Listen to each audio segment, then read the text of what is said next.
अगर आपने अभी तक हमारा चैनल सब्सक्राइब नहीं किया तो अभी सब्सक्राइब करें और बेल आइकॉन को क्लिक करके डीजे विनय कुमार अरे मेरी जाने मन जरा गौर फरमाना।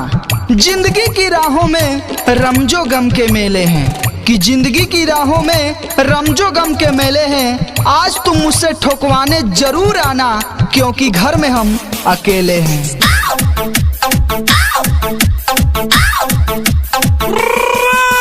दोस्तों गौर फरमाना, अपने उसूल मुझे कल यूं ही तोड़ने पड़े कि अपने उसूल मुझे कल यूं ही तोड़ने पड़े। बात उसकी ठोकाई की थी इसलिए मुझे हाथ जोड़ने पड़े।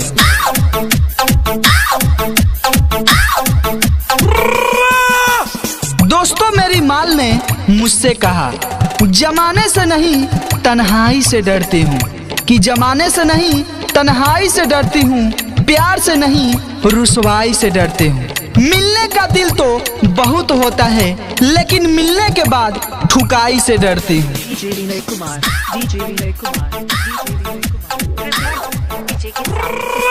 दोस्तों गौर फरमाना, सब जानते हैं गुलाब खुशबूदार होता है, देखने में भी बहुत चमकदार होता है। लड़कियां क्यों इतना भाव खाती है जो इनके नीचे सामान में दरार होता है।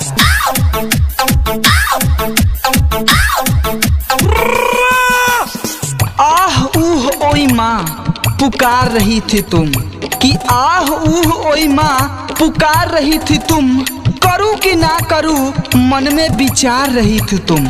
जब हमने चुपके से देखा तो गन्ने की खेत में चड्डी उतार रही थी तुम।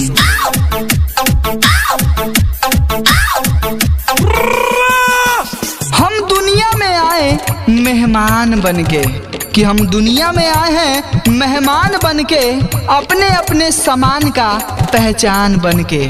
4 दिन की जिंदगी है ठुकवा लो मेरी जान, आजा बाहों में तुम सलवार खोल के।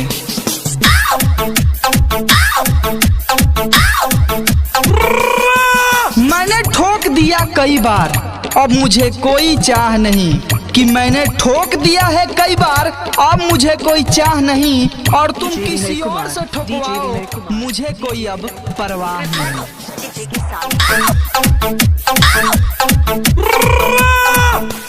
आसमान के तारे कोई गिन नहीं सकता।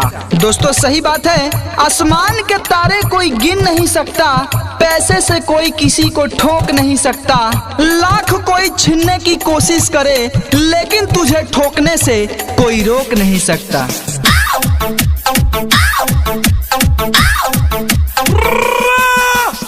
अरे डार्लिंग, हर काम जो किया हूँ तो मैं सोधा हूँ, कि हर काम जो किया हूँ इसलिए मैं सोधा हूँ। मौका मिले तो तुझे भी बता देंगे कैसे तुम्हें ठोका हूँ।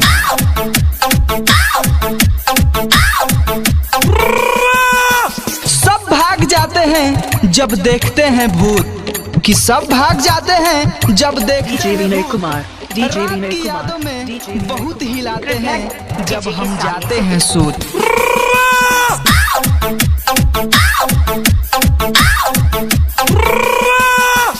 दोस्तों गौर फरमाना, एक ताल की जरूरत है सुर के लिए, कि एक ताल की जरूरत है सुर के लिए, और मेरी सामान की जरूरत होगी तुम्हें अपने नूर के लिए।